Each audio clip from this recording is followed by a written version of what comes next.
অবশ্যই এখানে বোকা খরগোশ এবং চালাক শিয়ালের গল্পের একটি উদাহরণ দেওয়া হলো।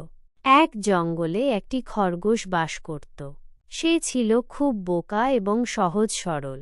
একদিন সে জঙ্গলের পাশ দিয়ে যাচ্ছিল, তখন একজন চালাক শিয়াল তাকে দেখল। শিয়ালটি মনে মনে ফন্দি আঁটল কিভাবে খরগোশটিকে বোকা বানানো যায়। শিয়ালটি খরগোশের কাছে গিয়ে বলল, ওহে খরগোশ ভাই, কেমন আছো? তোমাকে আজ খুব সুন্দর দেখাচ্ছে। খরগোশটি শিয়ালের কথায় ভুলে গেল এবং বলল, আমি ভালো আছি, কিন্তু তুমি আমাকে সুন্দর বলছো কেন? শিয়ালটি বলল, আমি তোমাকে সত্যি কথা বলছি, তুমি সত্যিই খুব সুন্দর।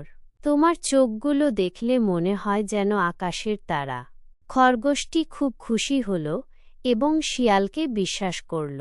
শিয়ালটি এরপর খরগোশকে বলল, তুমি যদি আমাকে কিছু খাবার দাও তাহলে আমি তোমাকে আরও অনেক সুন্দর কথা বলবো।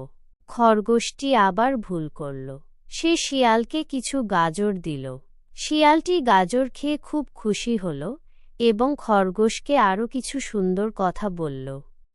এরপর শিয়ালটি খরগোশকে বলল, তুমি যদি আমাকে তোমার বাড়ির ঠিকানা দাও তাহলে আমি তোমার সাথে দেখা করতে আসব। খরগোশটি আবার ভুল করল।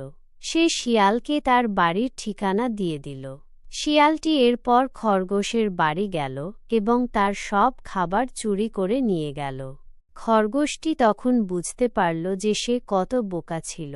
সে এরপর থেকে আর কখনো কারো কথায় ভুলেনি।